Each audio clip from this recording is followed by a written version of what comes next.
Hi everyone, please come and join us as we talk about some of our demands today. Mm. And if you are joining us, please go and share this live, share it wide to all the different groups that you're in, and please also share this live on your personal page and tag your friends to join us.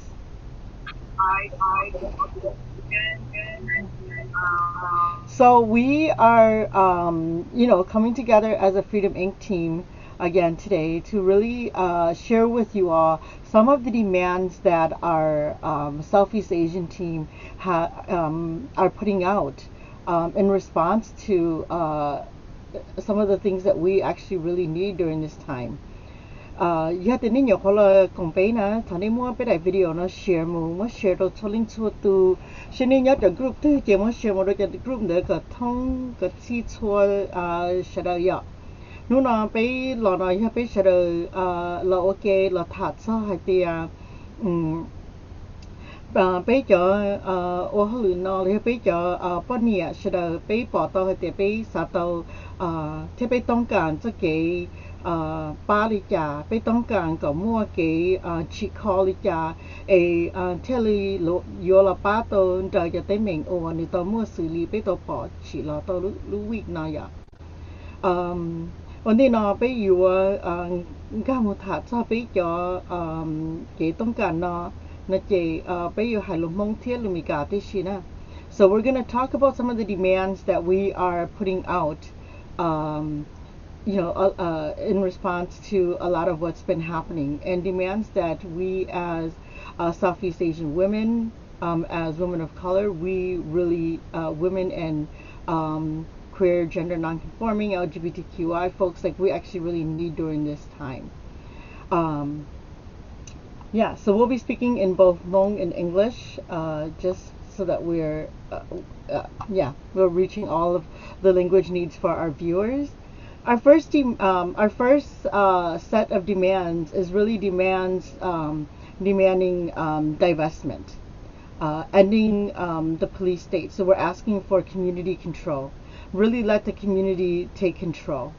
We're asking for, let the community take control. Let us decide what justice looks like. Let us decide what accountability looks like. Let us have more control over the police. Let us have more control over systems that, different systems that are supposed to protect us that really aren't right now. Defund the police.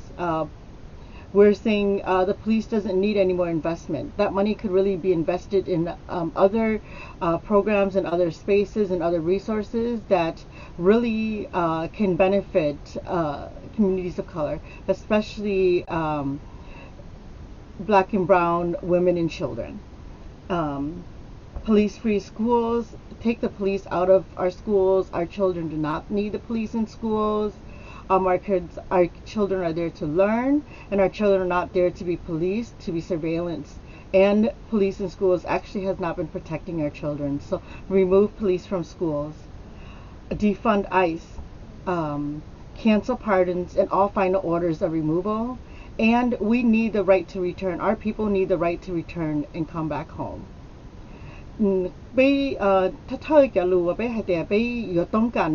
Có ý bây giờ tông càng cái sẽ đời tàu chạy tờ lời do chỉ cho chỉ có mua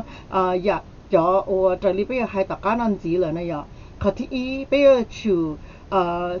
cái chủ cái ở gia tu chính sử cho là không bị sinh yêu chủ mua trái cho trái lấy mua cái là sai sửaตัวเก่งยันยิงเลย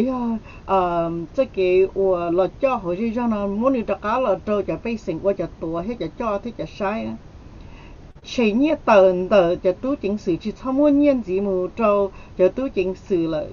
เป็นยังบอกแต่เลยชัวร์หรือจงโตไปเลยยังอีสื่อที่โตป้าไป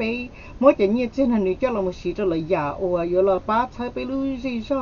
วันนี้เราป้าใช้ไปกับจงจีมูซึ่ง chế tờ cho tôi chính sự về chế cần tờ bây giờ mi tôi mi nhỏ bây sao mà cần tờ bây chưa sao mà trâu tôi chính sự không bây chưa sao mà trâu cả mua lời à bây chế cần tờ mua cho tôi chính sự nó chế tờ bây bỏ tao hay tiền cho tôi chính sự nó nhớ chế cần tờ nếu chỉ ba bây giờ mi nhỏ cả thứ này nếu hai giờ ô tô bây giờ mi nhỏ mua tới mình gì là mua bây phèn gì đâu rồi giá thổ lầu xưngเขาที่เปล่าเนาะไปอยู่กับเชตเตอร์chỉ sau mỗi ngày trên chỉ một周จะตู้จริงสื่อว่าเขาหรือโจเป็นบันจวนน่ะไปบันจวนได้ชื่อเป็นไอซ์น่ะเป็นบันจวนchỉ sau mỗi ngày chỉ một周จะตู้จริงสื่อวันนี้นู้นตอนเตะไปจะนิ่งจะมูเกอเอซ่าตะการนั่นแหละไปอยู่กับจะหน่อยชื่อchủ thiết chế tờ tan thôi chân tôn tờ ở là tứ tàu ở sao bây giờ ninh trắc cá nè chỉ bu sao bây giờ ninh trắc cá là bây giờ ninh tứ cho tới chân nó là chế chân tôn tờ tờ cái ta chỉ cho mỗi chân tôn tờ trắc cá là có dừa sao bây giờ ninh trắc cá mua bàn chua trắc cá rồi bây giờ ninh nó còn lợi tàu cho là chỉ là luôn ninh nhá rồi tới chân nóอีคนจีมูนเดอเขาโอ้ชิชมันเนี่ยตัวเดี๋ยวตัวจริงสื่อโอ้เขาหรือตรงบ้านจ้านะไปสักก็มัวจะใจตัวเราตัวมัวจะใจไอ้ปูไปจะนี่โอ้ตัวตัวซาตะกาเลยก็เลยอีอย่ามัวใจตะกาตัวเรารู้ติเชิญนั่นนะมัวจะใจเหนื่อยแต่ลิงตื้อตัวตัวซาตะกามุดชาติอู้เลยละก็เลยมัวใจตะกาตัวเรารู้ติเชิญนอ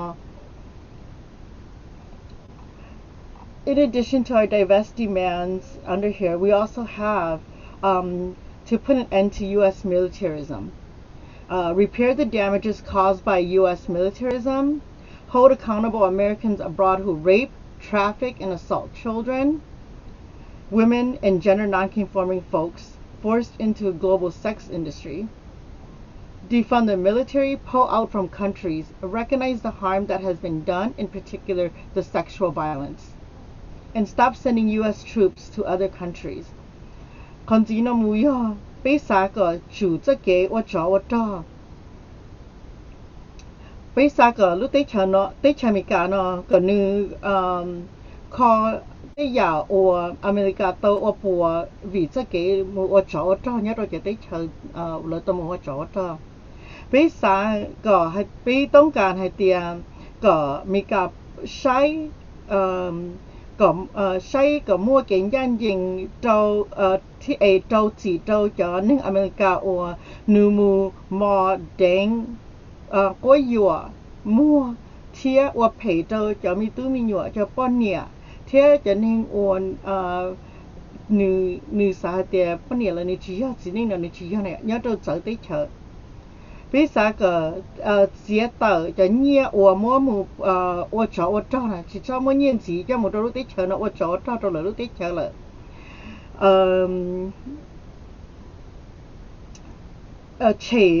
chỉ cho tú cho tờ cho tới chợ nó ở America một ở chỗ cho mỗi giờ tú cho nó chỉ tờ cho cá lò cho ta thiên yêu chủ tờ thiên lệnh sai giả ở America tờ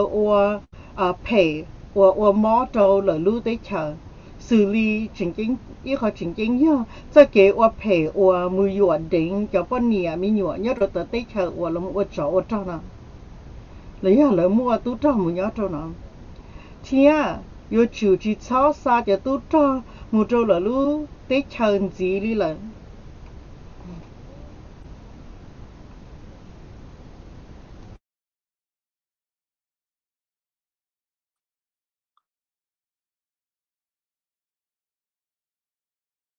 Yeah, you're on mute.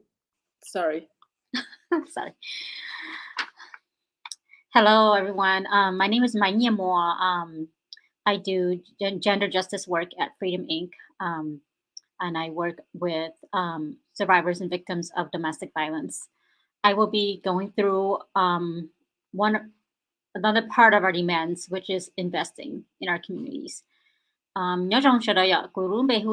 hu ya Mai Mo của họ lười nhớ trong đặt Freedom Inc. Của họ lười bắt đầu cho bọn nị trong cái chỉ cho nu nó bây giờ thả cho tới giờ bây giờต้องการcái giờ đi nó xài từ thả cho tới giờ bâyต้องการก็นี่chỉ xong mấy nhỉ là chỉ xong một chơi ban gì nàyแต่ nó อยากขอเกย์กูเราถามสักทีแต่อยากว่าไปเดี๋ยวต้องการก่อนนี่ có mấy cái là sẽ đã phải sinh sẽ đã thơ thiên cả phải gì nè. So are we talking about the investment? Invest in. So we want our demand is for you to invest in Black and brown people of color, gender-based violence services, and funding and centering QTI people. Cái bây giờ có nhiều chủ mua cho cái ba chân cả là chỉ hay chân cả nhà thứ gì đó mà nhiều làอย่างก่อนเนี่ยba nhiều đó cho nên ở này tự đủ thế tự đa cái này ở này chỉ đó nè cho con hậu mua cho cái ba nô đó phá này nó ba đó cho ba nhiều mình nhỏ thế là vậy làอย่างnên là chọn được cái cho cái chỉ chọn này thì ba một được cái ba bên nó the other thing is invest in the leadership and wellness of Black and brown people of color, youth, women, and poor working class. Cái cái con gì nằm nhở bây giờ có một cái ba thiệt chơi cho ba bơi li bắt ta của hai nơi là cho ba bơi ở nhớ tới đủ tới đa thiệt ba bơi ở ní cho chỉ họ cho tới đó này ạ ba rồi có bao nhiêu thiệt mình nhỏ là chỉ hay cả lúa thiệt ba rồi có phần đầu cái nên ở nữ này nó ở họ được tới nhớ trước là chỉ hay cả nên chọn nhìn á chỉ bây giờ có tự nhiên là ba tàu nên nó đâu bây cho nên chỉ thăm mua cho một ba liền họ bắt ta ăn xài tứ thả đó nè nè chỉ tàu nó mua cũng cho ra cái chỗ mà là thả cho ôi này bâyต้องการchỉ cho một cho cái tỷ thái này ạ. So Gajo is going to be coming on to talk about our demands and what we want for protection. Good evening. So I think that this broadcast is really important, not only to those of you who are English speakers and follow Freedom Inc. I think that it's important for you all to understand that the reason why we're doing this multi-languages is because it's also important for the Hmong community to fully understand why we're calling for these demands. And I think that throughout the U.S., it's really easy for people to see how they think that increasing law enforcement and reporting and all of these legislative changes are really important. And although there are many people pushing that, we as advocates on the ground understand that that is just one aspect and strategy of what people think should happen to decrease violence against Asian people in this country. But as advocates on the ground and people who've been doing this work for a long time, we understand that there are alternatives to protecting and to keeping communities safe. And these are our demands at Freedom Inc. And it is in alignment with our feminist and abolitionist values. We believe in protecting BIPOC people, QTI people, Black, Indigenous, people of color, queer, trans, intersex people. We think that the government has for too long divested funding into helping and supporting victims of crime, victims of domestic violence, sexual assault, gender-based violence, and other state-sanctioned crimes. So we want to protect our communities, government and the U.S. and local legislators and everyone. You should pour into these services and not divest from those services, but to protect women and girls and queer folks and people who are victimized and surviving gender-based violence. The other piece is we want rent to be canceled. We are going through a pandemic that has killed 500,000 people. And the majority of the people who have lost their jobs cannot pay for rent, and paying arrears in rent isn't really helpful for us. So we are demanding and calling, if you really want to protect communities, cancel rent, and we should have housing for all, free housing for all. The other piece is that we need to pour into communities, especially communities like ours, and provide COVID relief to low-wage workers, particularly Black, Indigenous, people of color, queer, trans, and intersex workers. Lastly, we see that deportation of Southeast Asians and of all communities throughout the world is actually a human rights violation. And we want the government to stop all deportation. If you want to protect our communities, these are some of the ways that you can protect. And so whichever area of work you're in or involved in, activists, from the activists to the organizers to the policymakers, these are some of the things that you can do directly to impact and to support our communities. Oh, the other thing is Nia and Chai can chime in where I'm gonna try to say in Hmong. These are ideas and ideologies that we often don't get to say to our people. And so Nia and Chai, you can jump in at any time. Yeah, Nia, you want to take it?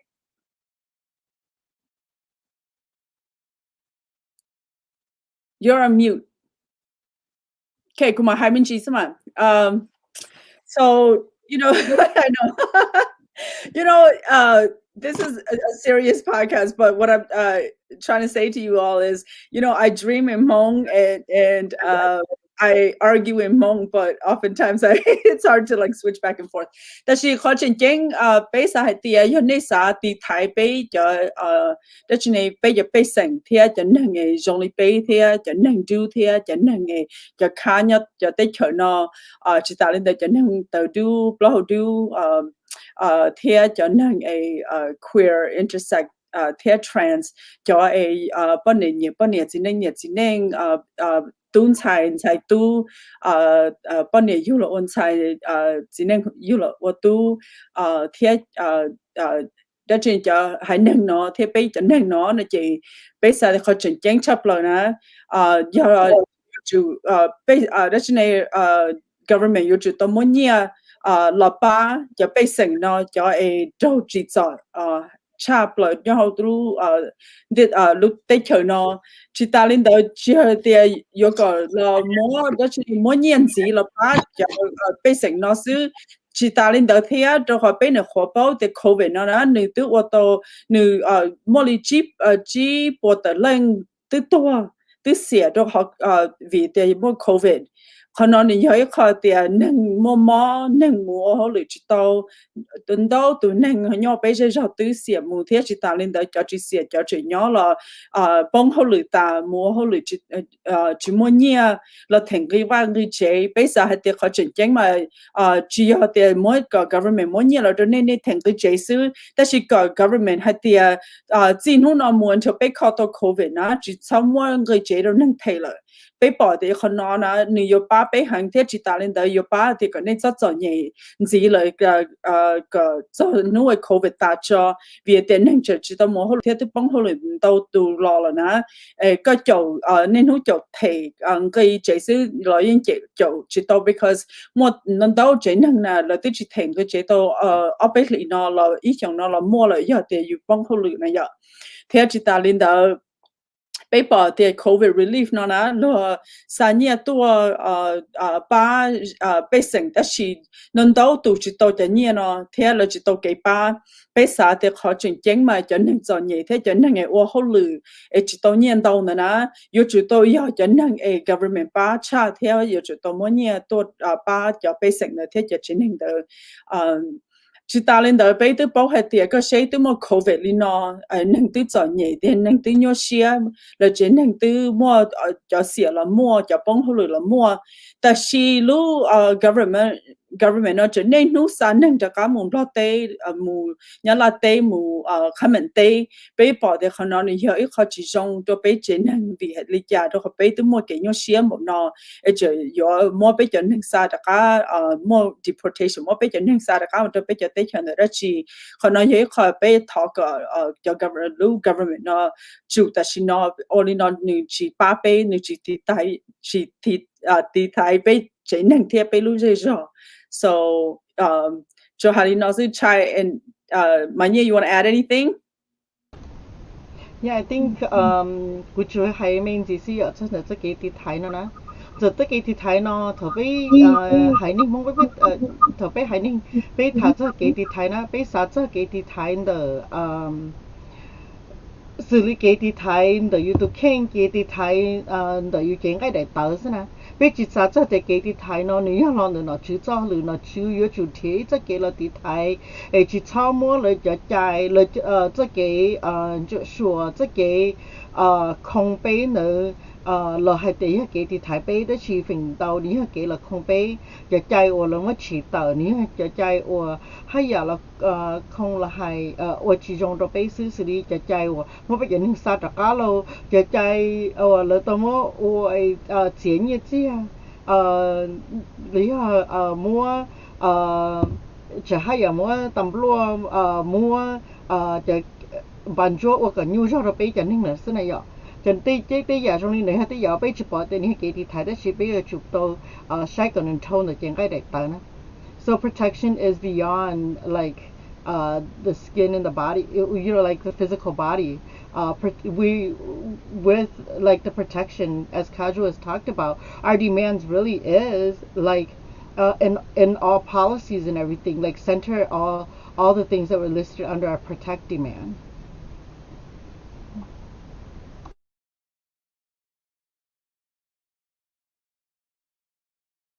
Yeah, Nia, you want to talk about some of the just some of the upcoming events that we have coming up this week? The Freedom Inc. C team has planned a lot of events coming up this week, and yeah, it'd be great for you to talk about what we have and get folks excited to come out and join the movement. Tonight, we will be providing a healing space. This will just be particularly just for our Hmong women. So this healing space will happen at 6:30 to 8. Yeah. So mà nó nè, bây những mới yêu sĩ hở đâu bây giờ có niệm mong ngon gấu này nhở. Đâu ní tua ní tua là office lấy ní join bây zoom là ní tàu dàn gấu đi nhở. Biết có lên kia tôi bây muốn share đó có cái đó của nó nè. Mà nó rồi tôi thả theo tôi nó suy cho ba cho cái nhau xia nè nhở. Cái ní tua tàu thảo trâu mong cho gì mong gì mua rồi món nó thia cho cho nhà ní tôi thả hồ ní thấy hơi hơi trong ní thả ní thả ta hay họ là nhiều chữ cho cho trên này cái cú thả nó sát đầu hết nè cái ní thấy lúc ít hơi hơi xe trong ní tôi thả nè chỉ còn là cái tôi gặp cái niệm mong cầu xí chỉ hay gặp cái cho xài lùa là gặp cái niệm là tôi tao dạng cầu nè. Okay, and then for Saturday, which is tomorrow, we will be having our candlelight vigil. Also, it will happen at 5 p.m. At Freedom Inc. Our address is 2101 Luan Lane. This will be a culturally specific healing space also. So mainly the Southeast Asian community or Hmong and Khmer communities. We're going to be having we're going to be doing a candlelight vigil and then having a culturally specific healing with spiritual protection for our Hmong and Khmer women. There will also be food. Yeah, and we will talk about more about what's happening and our demands. And this would just mainly be a healing space for our women. Cái ta kỳ nó vào sầu này ạ, ta kỳ nó vào sầu này cái bé giống mua khó bé là chỉ cho là nhau ok cho bên nhà anh ho tao ta chỉ nên cho khó ta mà cái năm bé thả cho tụi mình cả lên tôi cả bên nhà nó theo chỉ ta nó là chỉ cho là mà cả bên nhà anh ho tao ta chỉ nên là nhà li mình thì tao là chỉ muốn cho xin này ạ. Họ nói hay họ chờ được bé tua nên nó chỉ cho bà cho bên nhà nó thia chỉ ta lên đó là mình hay họ ở đó bé tua cái đó ta kỳ này ạ bé giờ mua bé họ nói cái ở đó cái comment thấy cái món gì ạ cái bé cứ mua cái hậu sợ hoặc là tua nó ba bỏ baตัวlà sẽ hay lục bỏ bỏ ta nói bé cái bên nhà món thia chỉ ta nói bé giờ mua lưuอย่างbé giờ phíก็ปอตันทอไปจับปะเนี่ยก็ไปสิซอดเตเตแม่งนอนะ cái ta kia thầu chí mong này ạ chí mong cái bây in open cho thân hợp bây giờ bên này bên nhau nhau họ chuẩn nhau nên nhau họ cái đèn counter này to cái này to thầu chí mong này and then trong lúc Sunday cái bây mua ít họ bây giờตัวหมูตลอดไปตัวหมูเกียงไก่เลยฮะเมื่อเราหมอนอสิเนี่ยไปตัวหมูเกเราตีลูกพาร์คเบรดิงแฮมนู่นน่ะไปตัวหมูนอตัวอยากเอาตัวหมูอะไรฮะจอปลาก็เทถาจอได้ยาแต่มันนะเทียไปตัวมาตัวถาจอไปจะนี่นะตัวอยากไปต้องการตรงที่เขาเนาะนะเกี่ยเนี่ยเราเลย Birmingham Park นี่เป้านี่แค่นี้เป้าแต่ Bayview เนี่ยเขาตัวนี้เป้าแต่ Birmingham Park เนี่ย across from Bayview เนี่ย cái bé open cho sẽ đợi bé mua rau mỏ rồi mua rau mỏ đâu thế này cái như sẽ đợi tôi cùng bé okay so for Sunday we're going to be having a cookout our cookout is going to start at 12 p.m. It's going to be happening at Birmingham Park right across from Bayview if you are familiar with that this is it will be more of a we're trying to do all healing this whole week. So this is going to be a healing cookout, community gathering. And it's open to everyone. So please come and join us on Sunday also. And then we will also be having more actions coming up the following week that will be announced. Okay,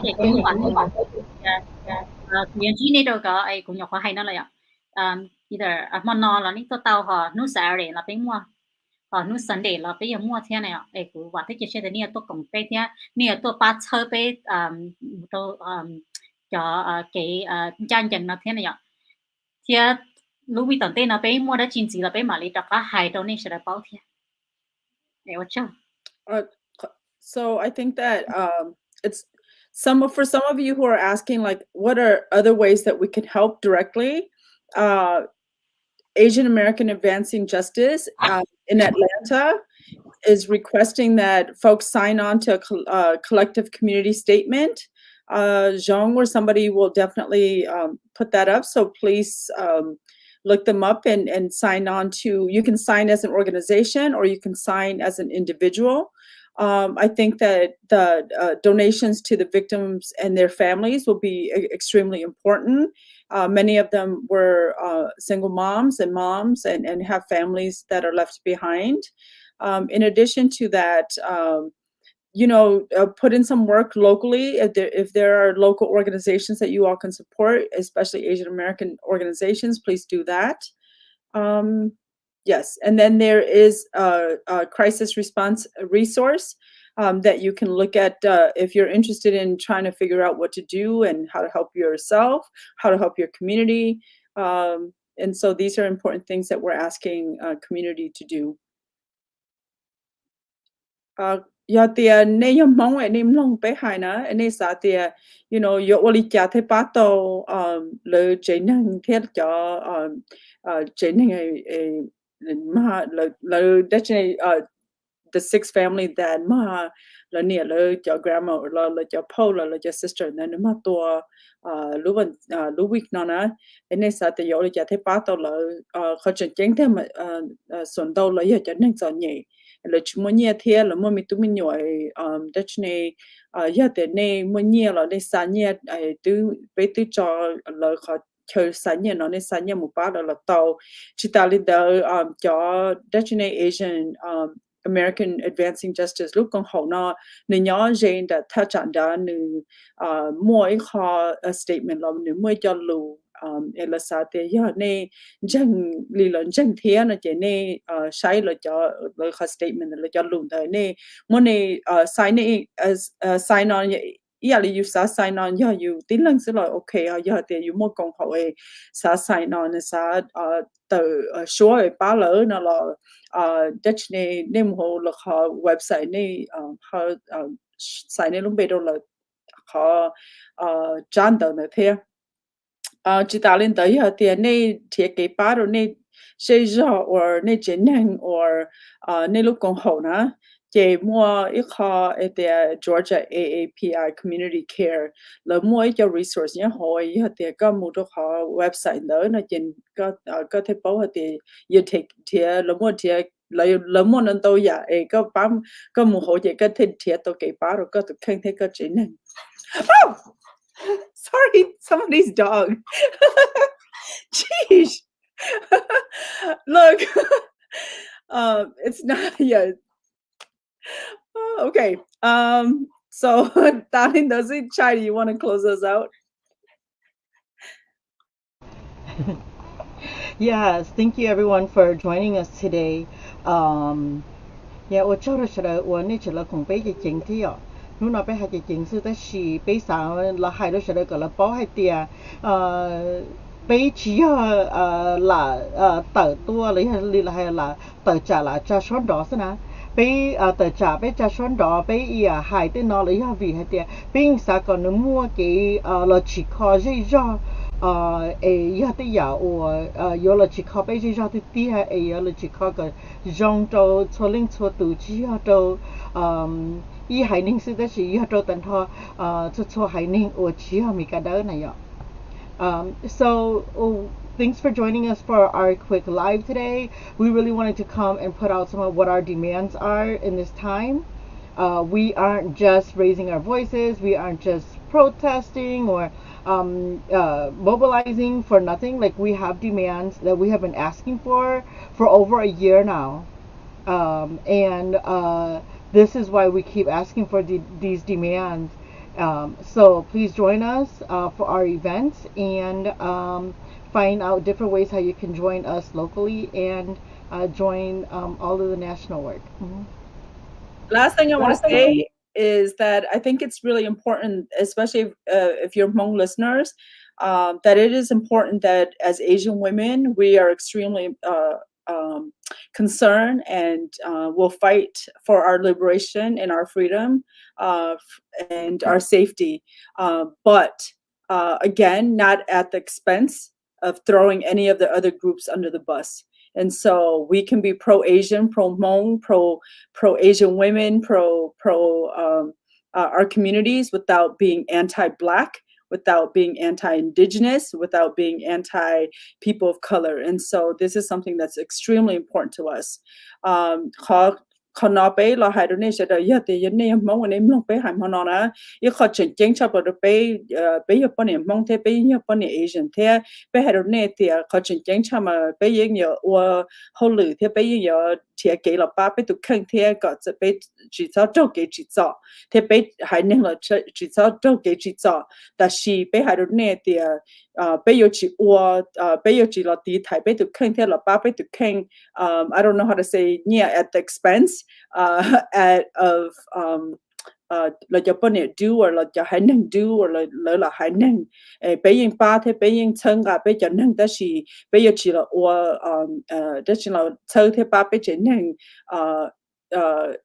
họ muốn hai pay thế họ muốn pay đâu là hai năng bây chỉ bún này ổn định thế bây giờ bây chỉ ổn định thế cho cái bây đâu mà thế cho cái bây mà to nó nè chỉ là vì do là comment là đó chỉ là cho cá chỉ là vì cho nên người chỉ mua đó chỉ là power nhau lúc tới chờ nó giờ vì cho nên người mua power cho nên tờ đơn để chỉ nhẹ bây cho nên để nữ là ổn pay được bây chỉ bây giờ chỉ ổn pay được là hai nên. Yeah. Thực ra thì họ có những khó chỉnh chính thọ bây giờ câu nó có sẽ đơn cho hay thì giờ rồi nói làว่าเพดđâu bây giờ nên nhở rồi nó làว่าเพดbây giờ nên Asia vậy thọ bây giờ trả bây hai bây giờ chủ hai còn những trong tàn thọ cho nên ở chia mấy cái đó rồi họ bây giờ bỏ raตลอดจะเลยเชื่อว่าเพดbây hai nên sẽ làว่าเพดđâu hai nên ở chia mấy cái đó này thế giờ bây hai đâu bây giờ bây chỉ cho là một hai or có hai giờ một tới mình có hai giờ cho cái món đâu là hai nên ở chia mấy cái đó sẽ đi cho là cái bên cho lên được thế giờ này mong giờ chỉ này chủ tua ba bây cho event nữa nè cho khóเนี่ยมองเนี่ยจุดตัวป้าไปขออีเวนต์เนาะthầu cho luôn chỉอยู่trong sai thầu choอยู่ít trả chỉ chỉ muốn tu choอยู่hay nó chỉอยู่tôi nhân trong đó tờ tua sẽ là chủ tôi tờ xua tờ xin nó ổn định họ mua là giả chỉ thế nếu chỉ tờ số là ba cha bây giờ đi mẹ bây giờ cái tông cả nó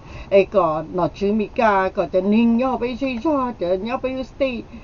có lợi ý à lo chỉ khó có mua cái ba chỉไปดูใช่ย่อเนาะcho được đời thế nhiều so như như này sai tất cả chúng người ta hay làm thế là chỉ có hơn gì mình chỉ thấy ở của những bỏ trong lên đó thì như bây lúc bây hay thấy mong nằm bỏ đi cha của thế của những kia xe thế của những xã hay thì thiên chân tàu là hay thì bây mong những xin lúc tiếp này vậy ta chỉ mà thọ cả gia đình là tiếp là thọ cả bây mong những xin lúc tiếp không thế cho ta chỉ mà hay bây lúc bây hay mong bỏ đi cha là cái thọ cả bây lúc là hay nên bỏ lên đó thế chỉ hay giờ gặp vấn đề xiên nó nên chỉ mong kia là bây cho lại bây mò bây bỏ đi cha thế thầu trâu cái cho đúng là hay mò bây hàng thế cho họ đến cho nó thì là ô tô pay cái đủ này cái là hay ô tô pay đó bây này nhở nhưng thầu tiên là lúc tới khả năng chơi lúc đủ là đủ hay này là cho đến chú chấp là chơi lúc đủ là này cái thằng đấy chơi tao thì bây giờ là thằng đấy bây giờ dân nhận con này nhở bây giờ sao ô còn mà nhà này đủ issue xí là họ issue nó chấp bây issue này nhà bây giờ là tấm mảng bây giờ là họ issue này cú sa có bây đặt thị sản ha cú sa bỏ thì có bây giờ mong nó bây giờ tàu cổng tê tê tia đầu tiên mới họ kể tờ trà nó có bây tua tê tia bây chỉ sao là tàu làm bao tờ là tàu là comment họ Facebook xứ có hai tàu có watch tàu cái cú chỉ bỏ thì có giờ ít nên chẳng chẳng được cú thế này nhở họ bây giờ nó cú hành ra thì cái đầu này chỉ bỏ tới giờ bây watch chỉ mà bây hai tàu một giờ là bây tờ trà một lên tờ thế này cú sa có nên share là nên chịu tàu để nó ti đặt á là xa hay trong hay tiệt, ổn định này bao tờ này comment ở Facebook nè,